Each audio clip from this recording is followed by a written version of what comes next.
क्या अब भारत समंदर की गहराइयों से वो ताकत निकालने जा रहा है जो चीन की इकोनॉमी की रीढ़ तोड़ देगी? क्या रेयर अर्थ मिनरल्स पर चीन की पकड़ अब ढीली पड़ने वाली है? क्या भारत का समुद्रयान मिशन 21वीं सदी की सबसे बड़ी टेक्नोलॉजी रेस में भारत को नंबर 1 बना सकता है? और सबसे अहम सवाल, क्या वो दौर शुरू हो चुका है जब दुनिया चीन से नहीं भारत से बैटरीज, सेमीकंडक्टर्स और हाईटेक मैग्नेट्स खरीदने की लाइन में लगेगी? जवाब आपके पास भी है, लेकिन कहानी जानने के लिए इस वीडियो को आखिर तक जरूर देखें। भारत ने एक ऐसी चाल चली है जिसने दुनिया की महाशक्तियों को हक्का बक्का कर दिया। जब पूरी दुनिया डोनाल्ड ट्रंप के टैरिफ वाले बयानों और चीन अमेरिका के बीच चल रहे ट्रेड वॉर में उलझी थी, भारत ने चुपके से एक ऐसा खेल खेला जिसकी गूंज अब बीजिंग से वॉशिंगटन तक सुनाई दे रही है। ये कहानी समंदर की गहराइयों में छुपे उस खजाने की है जो कि भारत को 21वीं सदी का सुपर पावर बनाने जा रहा है। ये खजाना है रेयर अर्थ और क्रिटिकल मिनरल्स, जो कि आज की दुनिया में किसी जादुई ताकत से कम नहीं।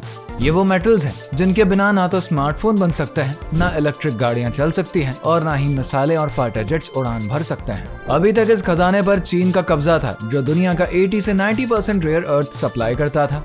चीन ने इस ताकत का इस्तेमाल करके कई देशों को झुकाने की कोशिश करी, जिसमें भारत भी शामिल था, लेकिन भारत ने ऐसा जवाब दिया जिसकी किसी ने कल्पना भी नहीं करी थी। भारत ने समंदर के फुटहिल्स में छिपे इस खजाने को हासिल करने का रास्ता खोज लिया और अब वो दुनिया की सबसे प्रीशियस मेटल्स का नया बादशाह बनने की राह पर है।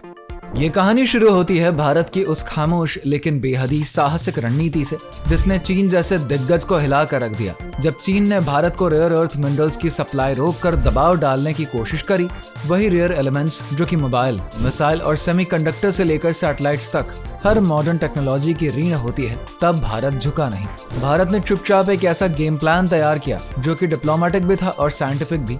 भारत ने संयुक्त राष्ट्र की संस्था इंटरनेशनल सीबेड अथॉरिटी के सामने अरब सागर में 10,000 वर्ग किलोमीटर समुद्री एरिया में माइनिंग और खोज का अधिकार मांगा। ये कोई मामूली इलाका नहीं, बल्कि दिल्ली जैसे 7 शहरों के बराबर का विशाल एरिया है। इससे पहले भारत बंगाल की खाड़ी में 75,000 वर्ग किलोमीटर का एरिया पहले ही अपने नाम कर चुका है, जो कि डीप सी माइनिंग के लिए इस्तेमाल किया जाएगा। ये सिर्फ माइनिंग नहीं, बल्कि चीन के रेयर अर्थ पर हेगेमनी को सीधी चुनौती है। भारत अब समुद्र की गहराइयों में भी आत्मनिर्भर बनने की ओर बढ़ रहा है।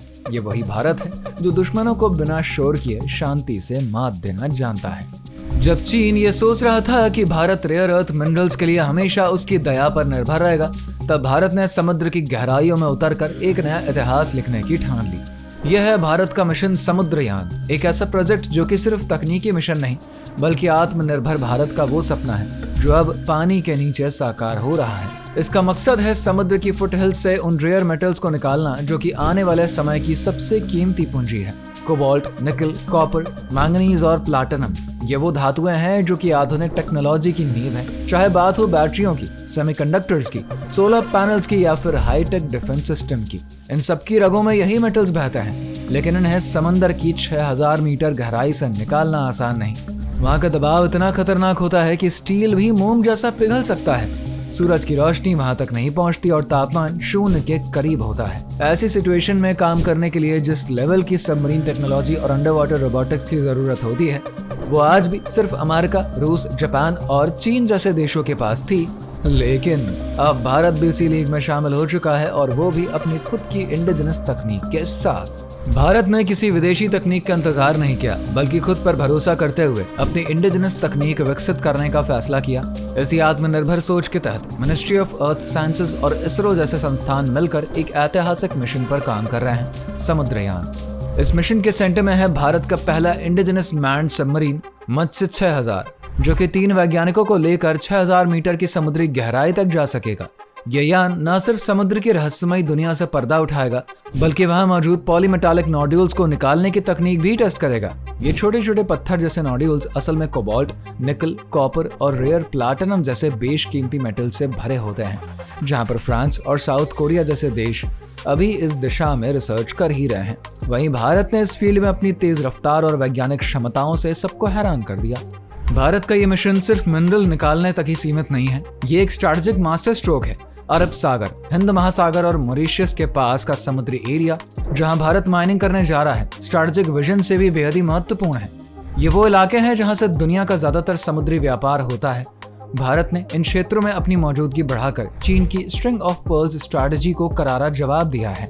चीन ने पाकिस्तान में ग्वादर और श्रीलंका में हम्बनटोटा जैसे बंदरगाह बनाकर भारत को घेरने की कोशिश करी थी, लेकिन भारत ने समुद्र की गहराइयों से उसकी इस घेराबंदी को तोड़ दिया। यह मिशन भारत को हिंद महासागर में और भी मजबूत बनाएगा और दुनिया के व्यापारिक रास्तों पर उसकी पकड़ को और भी सख्त करेगा। समुद्रयान मिशन की सबसे खास बात है इसका दोहरा इस्तेमाल, जो कि इसको सिर्फ एक वैज्ञानिक प्रोजेक्ट नहीं बल्कि एक रणनीतिक हथियार भी बना देता है। जो तकनीक आज समुद्र की गहराइयों से प्रीशियस मिनरल्स निकालने के लिए बनाई जा रही है, वही तकनीक कल डिफेंस सेक्टर में क्रांतिकारी साबित हो सकती है। उदाहरण के तौर पर गहरे समंदर में दुश्मन की सबमरीन की निगरानी, पानी के नीचे ऑटोनोमस ड्रोन की तैनाती या गुप्त संचार के लिए अंडर वाटर केबल नेटवर्क तैयार करना।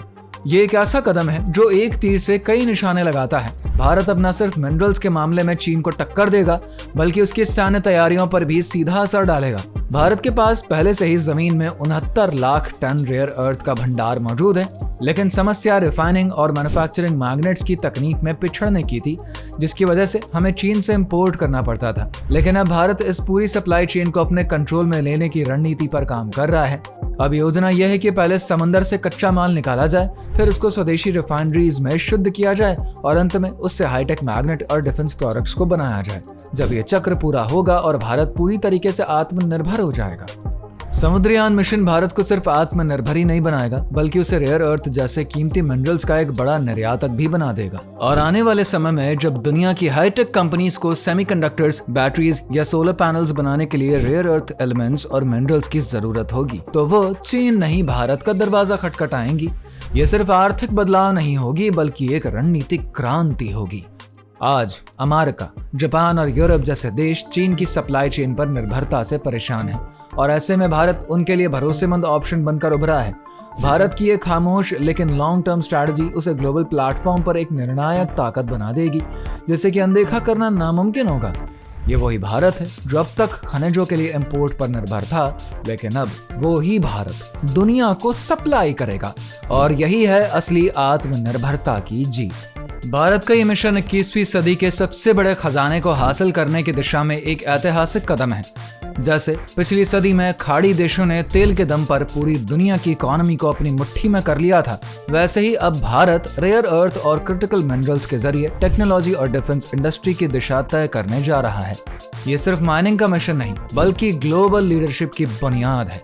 चीन, जिसने अब तक इन मिनरल्स पर अपना मोनोपोली बनाए रखा था और जिसके दम पर वो सुपर पावर बनने का सपना देख रहा था, अब उसे सीधी चुनौती मिल गई है।